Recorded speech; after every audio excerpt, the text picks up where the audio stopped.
की शुरुआत होती है पूरी दुनिया को दिखाने से, जिसके बाद अमेरिका दिखाया गया जहाँ सूरज निकल रहा था। यानी कि नॉर्मल दिन की तरह आज की भी शुरुआत हुई और अब हम अमेरिका में रहने वाली एक फैमिली को देखते हैं। इनमें फैमिली का हेड था, उसकी वाइफ थी अमेंडा और 2 बच्चे थे। आदमी तो काफी अच्छी आदत का था, गुस्सा उसे कम आता था, लेकिन उसकी वाइफ अमेंडा काफी गुस्से वाली थी। लोगों को पसंद ना करना, सब पर शक करना, चिड़चिड़ापन उसमें बहुत ज्यादा था। दोनों हस्बैंड वाइफ ही जॉब करते थे। उनकी बेटी काफी मासूम थी, उसे सीजन देखने का बहुत शौक था, जबकि बेटा थोड़ा शरारती था। आज सुबह जैसी अमेंडा की हस्बैंड की आँख खुली तो अमेंडा का मूड आज काफी अच्छा था। वो अपने हस्बैंड को कहती है कि मेरा दिल कर रहा है हम छुट्टियां मनाने चले, इसीलिए मैंने आइलैंड पर हमारे लिए एक घर बुक किया है। अब उसका हस्बैंड मना नहीं कर सकता था, मान जाता है। ये सब तैयार हुई और कुछ ही देर के बाद आइलैंड पर जाने के लिए निकल पड़ी। ये गाड़ी में बैठी इंजॉय कर रही थी, काफी खुश थी। फिर कुछ घंटों का सफर करने के बाद उस घर में पहुंच जाते हैं जो अमेंडा ने बुक किया था। घर काफी शानदार था, सबको बहुत पसंद आता है। बच्चे पूल में नहाने लगे। उसका हस्बैंड सामान रखने में मसरूफ हो गया, जबकि अमेंडा मार्केट चली जाती है जरूर खाने पीने का सामान लेने के लिए। वो बहुत खुश थी। सारा सामान खरीदने के बाद जब गाड़ी में सामान रख रही थी तो वहाँ एक और आदमी को देखती है जो खाने पीने का बहुत सारा सामान गाड़ी में रख रहा था। ये एक पूरी फैमिली के लिए बहुत ज्यादा खाना था। ऐसा लग रहा था जैसे दुनिया खत्म होने वाली हो और ये उसकी तैयारी कर रहा हो। अब ये चीज अमेंडा को अजीब तो लगी, लेकिन वो उससे बिना कोई बात कहे वहाँ से चली जाती है। घर आने के बाद ये फैमिली तैयार हुई और बीच पर चली जाती है। ये सुकून से वहाँ बैठकर एंजॉय कर रही थी, जहाँ तभी इनकी नजर एक काफी बड़ी शिप पर गई जो समंदर में इनसे काफी दूर थी।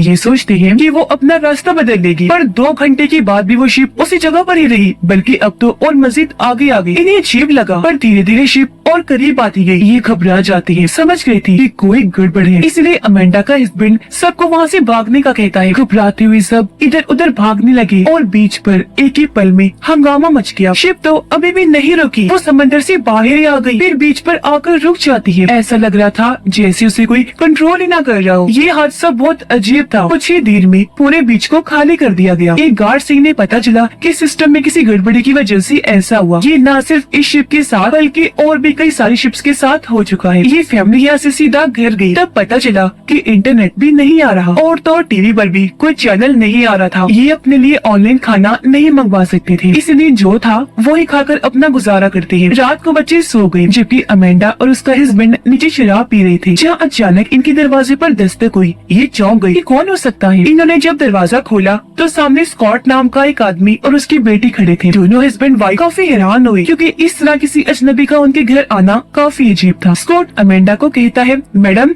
ये घर मेरा है, आपकी मुझसे ही बात हुई थी ऑनलाइन। पर अमेंडा को शक हो रहा था क्योंकि उनकी कॉल पर बात नहीं हुई थी। स्कॉट कहता है, क्या हम अंदर आ सकते हैं, जिस पर अमेंडा का हस्बैंड उन्हें घर के अंदर ले आया। स्कॉट उन्हें बताता है कि हम शहर में रहते हैं, पर वहाँ अचानक पावर चली गई है, हर जगह अंधेरा छा गया है। मैं आप लोगों से ये कहना चाहता हूँ कि मुझे पता है आप यहाँ छुट्टियाँ मनाने आए हैं, आप लोगों ने पैसे दिए हैं, तो हम आपको जाने के लिए नहीं कह रहे, बस हम भी यहाँ रहना चाहते हैं। आपको तंग नहीं करेंगे, बेसमेंट में ही सो जाएंगे, यहाँ तक कि मैं आप लोगों को पैसे भी दे दूंगा। और अब वो उनके $1000 वापस कर देता है। अमेंडा के हस्बैंड को तो उन पर कोई शक नहीं था, वो मान गया कि ये लोग यहाँ रह नहीं। पर अमेंडा इतनी आसानी से मानने वाली नहीं थी। वो उनसे कहती है, ये सोच मैं आपको यहाँ रहने की इजाजत नहीं दे सकती, क्योंकि अजनबियों के साथ रहने में मुझे मसला है। पर जब दोनों हस्बैंड वाइफ अकेले में बात करने गई तो अमेंडा कहती है कि मुझे उन पर शक है, वो यहाँ गलत इरादे से आए हैं। उसका हस्बैंड कहता है कि वो मुसीबत में है, हमें उनकी मदद करनी चाहिए, मुझे नहीं लगता कि वो हमें कोई नुकसान पहुँचाएंगे। अच्छा एक काम करते हैं, आखिरी बार मैं उनसे बात करता हूँ, मुझे अगर कहीं भी कोई गड़बड़ी लगी तो मैं उन्हें यहाँ से जाने का कह दूंगा। इसलिए ये लोग एक बार फिर उनसे बात करने लगते हैं। स्कॉट काफी अच्छे से इनसे बात करता है। ये नहीं लग रहा था कि वो कोई खतरनाक आदमी है, बल्कि वो तो अंदर से थोड़ा घबराया हुआ था। इन्हें जब यकीन हो गया तो अमेंडा मान जाती है। तभी स्कॉट की बेटी टीवी चलाती है, हर जगह बस इमरजेंसी ब्रॉडकास्ट लिखा आ रहा था। इससे ये बात तो साफ हो गई कि स्कॉट सच कह रहा था कि पावर चली गई, न इंटरनेट आ रहा था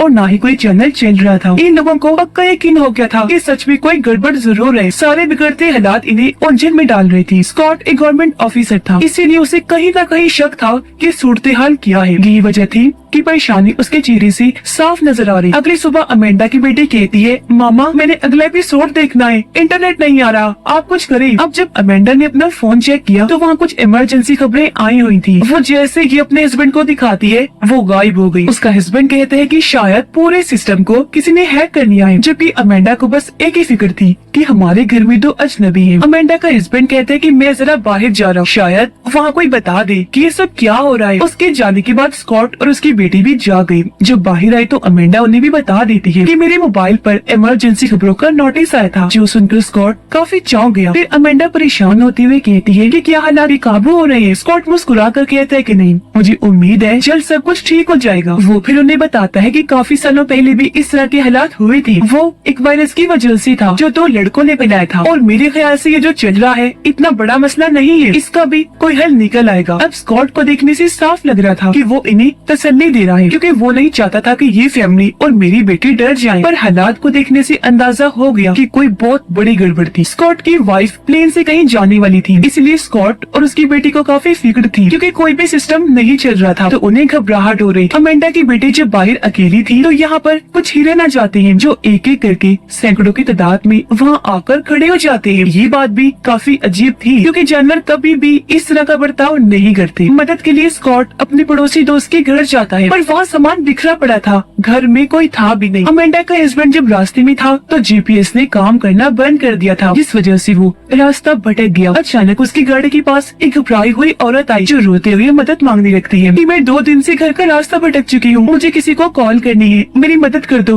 प्लीज। लेकिन वो इतना घबराई हुई थी कि अमेंडा का हस्बैंड भी परेशान हो जाता है, बिना उसकी कोई मदद किए वहाँ से निकल जाता है। थोड़ा आगे चलने पर उसे प्लेन की आवाज आई। इसने जब पीछे मुड़कर देखा तो बिल्कुल पीछे प्लेन वहाँ लाल रंग की कोई चीज गिरा रहा था। अमेंडा का हस्बैंड घबरा गया, गाड़ी भगाने लगा, पर जब प्लेन पास आया तो पता चला कि वो लाल रंग की चीज दरअसल लाल पेपर्स थी, जिस पर फारसी जुबान में कुछ लिखा हुआ था। स्कॉट को पता था कि मेरे दोस्त के पास सैटेलाइट सिग्नल्स वाला फोन है, इसीलिए वो अंदर जाकर उस फोन को ले लेता है, इस उम्मीद के साथ कि शायद ये काम कर जाए। अमेंडा के बच्चे इस सबसे अनजान जंगल में चले जाते हैं। उन्हें वहाँ एक कैबिन मिला, जिसके अंदर ये दोनों चले गए, पर यहाँ कोई भी नहीं था। अमेंडा की बेटी ने अपने भाई को हिरन वाली बात बताई, लेकिन उसे यकीन नहीं हुआ। उल्टा वो उसे डराने के लिए डरावनी कहानी सुनाने लगता है, जिसके बाद ही वहाँ से निकल आई। स्कॉट उधर सैटेलाइट फोन चलाने की कोशिश कर रहा था, पर वो भी काम नहीं कर रहा था, क्योंकि कुछ दिन पहले हमें आसमान में दिखाया गया कि अमेरिका के सैटेलाइट ने अपना रुख बदल लिया है। तो यही वजह है कि स्कॉट का सैटेलाइट फोन काम नहीं कर रहा था, जिसके बाद वो एक बीच पर आ गया। देखता है कि यहाँ एक प्लेन तबाह हुआ पड़ा है, हर तरफ लाशें ही लाशें बिखरी पड़ी थी। हिला देने वाला नजारा था, क्योंकि कोई भी जिंदा नहीं बचा था कि वहाँ जख्मी हालत में हो, बस लाशें ही थी। तभी वो देखता है कि एक और प्लेन इसी तरफ आ रहा है। स्कॉट समझ गया कि इधर तबाह हो जाएगा, तो जान बचाकर वो जल्दी से यहाँ से भागने लगा। प्लेन समंदर किनारे आकर तबाह हो गया। तब तक स्कॉट घर के अंदर जा चुका था, पर ये क्रैश तबाह होने की वजह से एक काफी बड़ी पानी की लहर घर से आकर टकरा जाती है, जिससे स्कॉट पूरा गीला हो गया। ये सारी सूरत हाल देखकर वो घबरा गया, क्योंकि उसे अब तक यकीन हो गया था कि हालात सच में काबू से बाहर है। घर आकर वो अपनी बेटी को नहीं बताता कि मैंने प्लेन को क्रैश होते हुए देखा, बल्कि वो ये कह देता है कि मैं पूल में गिर गया था तो कपड़े गीले हो गए। वो फिर अपनी बेटी को दूसरे कपड़े लेने भेज देता है। अमेंडा को सारे हालात बताते हुए कहता है कि सैटेलाइट फोन काम करना बंद कर गए हैं। ये बात काफी हैरान कौन है, क्योंकि सब कुछ बंद हो भी जाए तभी सैटेलाइट फोन बंद नहीं होते। पर अमेंडा को उसकी बातों पर यकीन नहीं आ रहा था, इसलिए वो आखिर ये बता ही देता है कि मैंने एक प्लेन को तबाह होते हुए देखा है। बच्चे अभी भी घर से बाहर थे। अब अचानक इन्हें जोरों की आवाज सुनाई देने लगी, जो इतनी ऊंची और अजीब थी कि इन्हें कानों पर हाथ रखने पड़ते हैं। अमेंडा को बच्चों की टेंशन हो रही थी, इसलिए वो उन्हें ढूंढते हुए जंगल में चली जाती है। बच्चे मिल गए, जिन्हें वो घर ले आई। सब लोग तो ठीक थे, पर अमेंडा का हस्बैंड अभी तक वापस नहीं आया, जिससे इनको फिक्र हो रही थी। अमेंडा का बेटा कहता है, पता नहीं वो आवाज कैसी थी, मैंने ठीक से कान बंद नहीं किए, इसलिए अब मुझे अजीब सा महसूस हो रहा है। बच्चों को कमरे में भेजने के बाद अमेंडा स्कॉट से पूछती है कि बताओ वो चीज क्या थी जिसकी आवाज आई थी। मुझे पता है कि तुम इस बारे में जानते हो। स्कॉट कहते हैं कि ये ना कोई प्लेन की आवाज थी और ना ही बॉम्ब की। मेरे हिसाब से ये कोई आवाज की लहर वाला हथियार था। ये लोग काफी परेशान हो जाते हैं। अमेंडा कहती है, मुझे अपने हस्बैंड की फिक्र हो रही है, न जाने वो कहाँ रह गई। जिसके बाद वो इन्हें बताती है कि मैंने 2 दिन पहले मार्केट में एक आदमी को देखा था। वो ढेर सारा खाना और पीने का पानी अपनी गाड़ी में रख रहा था। मेरे हिसाब से उसे पता था कि ये सब होने वाला है, इसीलिए वो पहले ही सबकी तैयारी कर रहा था। ये सुन स्कॉट बताता है कि वो मेरा दोस्त है, उसे पहले ही इन हालात का अंदाजा हो जाता है, तो इन सबसे निपटने के लिए वो पहले ही तैयारी कर लेता है। तभी यहाँ अमेंडा का हस्बैंड भी आ गया, जो बहुत ज्यादा डरा हुआ था। वो इन्हें लाल कागज देते हुए बताता है कि ये एक प्लेन नीचे फेंक रहा था। अब अमेंडा के बेटे ने यहाँ लिखे गए एक लफ्ज को पहचान लिया था, क्योंकि ये लफ्ज उसने एक गेम में देखा था। उसका मतलब था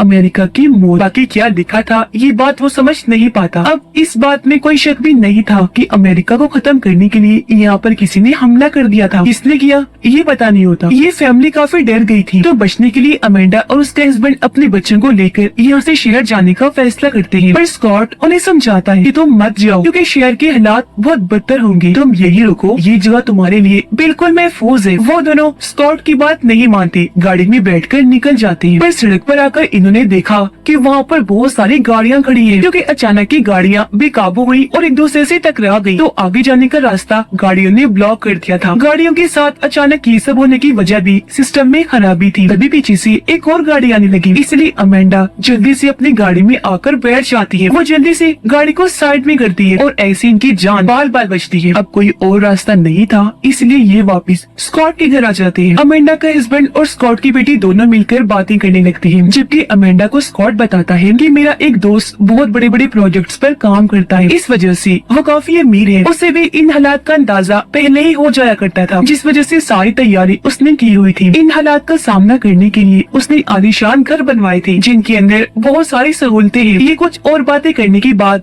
अपना मूड ठीक करने के लिए म्यूजिक लगा लेते हैं, डांस करते हैं। अमेंडा के हस्बैंड और स्कॉट की बेटी को अचानक अजीब सी आवाज सुनाई दी। ये जब जाकर चेक करते हैं तो वहाँ बहुत सारे फ्लेमिंगोस थे, जो एक तरह का परिंदा है। अब अचानक ये हो जाना भी काफी अजीब था। और अब एक बार फिर से वही तकलीफदेह आवाज जोरों से आने लगी। ये लोग फिर से कानों पर हाथ रख के सर पकड़ के बैठ जाती है। पर इस आवाज का जोर इतना था कि घर की कुछ चीजें भी टूट जाती हैं। काफी देर के बाद जाकर वो आवाज बंद हुई। पर अब सारे ही लोग काफी डर गए होते हैं, इसलिए अमेंडा की फैमिली सब एक ही बेड पर सो जाते हैं, जबकि स्कॉट और उसकी बेटी सुबह जैसे हुई ये अजीब चीज देखने को मिली कि अमेंडा के बेटे के दांत एक एक करके गिरने लगते हैं, जिस वजह से अमेंडा और उसके हस्बैंड काफी घबरा गई। समझ ही नहीं आ रही थी कि आखिर यहाँ चल क्या रहा है। अब तो हदें ही पार हो रही थी। उनकी समझ से बाहर था कि अब हम क्या करें। मदद के लिए किसी को फोन भी नहीं कर सकते। स्कॉट अमेंडा को कहता है कि वो आदमी जिसे तुमने ढेर सारा सामान खरीदते हुए देखा था, इन्हें मेरा दोस्त वो यहाँ पास ही में रहता है। मुझे यकीन है कि उसके पास बहुत सारा सामान है, तो उसके पास हमें कोई दवाई मिल सकती है जो हम तुम्हारे बेटे को दे देंगे। इसलिए अब अमेंडा के बेटे को लेकर उसकी डैड और स्कॉट उस दोस्त के घर जाते हैं। जब ये वहाँ पहुँची तो उसका दोस्त घर के अंदर था, उसके हाथ में गन थी। वो कहता है कि गाड़ी कुछ दूरी पर खड़ी कर दो, हम फिर बात करते हैं। स्कॉट उसके इस बर्ताव पर हैरान था, क्योंकि दोनों पहले दोस्त हुआ करती थी, पर अब उसका दोस्त पूरी तरह से बदल गया था। ऐसा लग रहा था इसे जिंदा रहने के लिए इंसानों के बीच जंग शुरू हो गई हो। स्कॉट उससे मदद मांगता है। अमेंडा का हस्बैंड उसे बताने लगा कि मेरे बेटे के साथ अजीब हो रहा है, वो उल्टियाँ कर रहा है, साथ ही उसके दांत भी झड़ रहे हैं, इसमें आप कुछ कर दीजिए प्लीज। जिस पर स्कॉट का दोस्त कहते हैं कि दांत गिरना कोई बड़ी बात नहीं है, ये और भी कई सारे लोगों के साथ हो चुका है। तेज आवाज जो बार बार सुनाई देती है वो सीधा दिमाग पर असर करती है, उसकी वजह से हुआ होगा। तो इस सिलसिले में मैं आप लोगों की कोई मदद नहीं कर सकता, अब जाओ यहाँ से। स्कॉट को काफी हैरत हुई। वो कहता है ये तुम कैसी बातें कर रहे हो, भूल गए हम दोस्त हैं। उसने जवाब दिया वो सारी बातें पुरानी हो चुकी है स्कॉट, और अब सब कुछ बदल चुका है। हम लोगों पर हमला हो चुका है, यहाँ एक जंग छिड़ गई है, और मुझे जो ठीक लगेगा मैं वही करूँगा। मैं अपनी फैमिली को बचाना चाहता हूँ और तुम अपनी, तो बताओ अब मैं क्या करूँ। इस बात पर स्कॉट को गुस्सा आ गया। दोनों के बीच बहस छिड़ गई, जो इतनी बढ़ गई कि ये एक दूसरे पर गन तान लेते हैं। पर अमेंडा का हस्बैंड इनके बीच में आकर दोनों को समझाता है। फिर स्कॉट की दोस्त से मिन्नतें करने लगा कि प्लीज हमारी मदद कर दो, अगर आप मेरी जगह होते तो क्या करते, मैं तो आपकी मदद कर देता, मैं आपको पैसे भी देने को तैयार हूँ। ये सुनकर स्कॉट का दोस्त कहता है कि जब दुनिया ही नहीं रहेगी, गवर्नमेंट नहीं रहेगी, कोई कानून ही नहीं रहेगा, तो ये पैसा किस काम आएगा। और अब यहाँ वो इनकी मदद कर देता है, इन्हें अमेंडा के बेटे के लिए दवाई दे देता है। और उसने ये भी बताया कि ये काम मेरे ख्याल से कोरियंस का है या चाइनीज का है या फिर ईरान का भी हो सकता है या फिर किसी और दुश्मन मुल्क का, क्योंकि अमेरिका ने इतने सालों में बहुत सारे दुश्मन बना दिए हैं जो सब एक होकर अमेरिका के खिलाफ खड़े हैं। पर यहाँ किसी के पास भी सही जानकारी नहीं थी। फिर अब दवाई लेने के बाद अमेंडा का हस्बैंड और स्कॉट गाड़ी में बैठ जाते हैं। यहाँ स्कॉट उसे बताता है कि सारे हालात को देखकर मैं पहले ही समझ गया था कि ऐसा होने वाला है। अमेंडा का हस्बैंड पूछता है कि क्या मतलब है तुम्हारा, जिस पर वो कहते हैं कि कोई दुश्मन मुल्क अमेरिका का खात्मा करना चाहता है। जब भी उसने ऐसे हालात पैदा कर दिए, क्योंकि जब भी किसी मुल्क को खत्म करना होता है तो उसके लिए 3 चालों वाली गेम खेली जाती है। पहली चाल कि अगर किसी भी मुल्क की गवर्नमेंट को लोगों से तोड़ना हो तो उन्हें बिल्कुल अलग अलग कर दो, यानी कि उनकी कम्युनिकेशन सिस्टम, हर तरह के राब्ता करने वाले जरियों को खत्म कर दो। जैसे कि हमारे मुल्क में इंटरनेट चला गया, चैनल्स बंद हो गई है, तो एक तरह से हम अपनी गवर्नमेंट से कट ही गए हैं। दूसरी चाल होती है इन्हीं खुफिया हमले होंगे, जो भी हमने देख लिया। ये जो तकलीफ की जोरदार आवाज आती है ना, ये दुश्मन की तरफ से एक खुफिया अटैक ही है। इसके बारे में वो गलत जानकारियाँ देती है ताकि सभी लोग डर जाएं और वो एक दूसरे पर ही शक करने लग जाएं। हर कोई अलग अलग कहानियाँ बनाने लगेगा, डर अफरा तफरी का माहौल बन जाएगा, जो भी यहाँ हो चुका है। लोग अपनी हिफाजत नहीं कर सकेंगे, मगरजी का ऐसा माहौल होगा कि जिंदा रहने के लिए जंग छिड़ जाएगी। ये भी हो चुका था। कोई वजह नजर न आने पर लोग एक दूसरे पर ही शक करके आपस में दुश्मन बन जाएंगे। वो कहता है अगर ये 2 चालें कामयाब रही तो तीसरी चाल खुद ब खुद काम कर जाएगी। अमेंडा का हस्बैंड पूछता है कि तीसरी चाल क्या है। तब स्कॉट बताता है कि पूरी दुनिया की जंग, क्योंकि तब गवर्नमेंट टूट गई होगी, कोई कानून नहीं होगा, और काफी हद तक ये चीज भी हो चुकी थी। उधर अमेंडा की बेटी काफी देर से मिल नहीं रही थी, इसलिए अमेंडा और स्कॉट की बेटी उसे ढूंढने जाती है। वो जब जंगल वाले केबिन में थी तो इन्हें बाहर से आवाज आने लगी, और अब जब स्कॉट की बेटी बाहर जाकर देखती है तो वहाँ ढेर सारे हिरन आकर खड़े हो गए थे। अमेंडा उनके सामने आकर चिल्लाने लगी, जिससे सारे हिरन वहाँ से भाग जाते हैं। अब अमेंडा का ध्यान शहर की तरफ गया, जहाँ बम धमाके हो रहे थे। वहाँ पूरी तरह जंग का माहौल बन गया था, लोगों के चिल्लाने की आवाजें आ रही थी, जिसका मतलब था कि ये लोग जहाँ पर थे वो महफूज जगह थी। शहर में कानून न होने की वजह से लोगों ने एक दूसरे को मारना, लूटना और गलत काम करना शुरू कर दिए थे, क्योंकि जब गवर्नमेंट और कानून टूटता है तो यही सब होता है। जिसके बाद हम अमेंडा की बेटी को देखते हैं, जो उस घर में थी जिसका जिक्र स्कॉट ने किया भी था, यानी जो उसका अमीर दोस्त था, जो जगह इतनी महफूज थी कि वो हिफाजती बनकर की तरह काम कर रही थी। यहाँ जरूरत की हर चीज थी, जैसे यहाँ ढेर सारा खाना था, पावर थी, इंटरनेट भी इस जगह पर चल रहा था। इसके अलावा डीवीडी और कई सारी सीडीज थी, और क्योंकि उसकी पसंदीदा सीजन का आखिरी एपिसोड रह गया था, इसलिए वो वहाँ बैठकर वो देखने लग जाती है। आखिर में पता चला कि सच में बहुत सारे मुल्कों ने मिलकर अमेरिका पर हमला कर दिया था, क्योंकि वो अमेरिका को पूरी तरह मिटाना चाहते थे। और रही बात तेज आवाज हिरन के बर्ताव की, वो खुफिया हमलों की वजह से हो रहा था। और अब अमेंडा की बेटी को एक बहुत परफेक्ट जगह मिल गई थी, जहाँ ये पूरी फैमिली हमेशा आराम से रह सकती है। इसी के साथ ये फिल्म भी इधर ही खत्म हो जाती।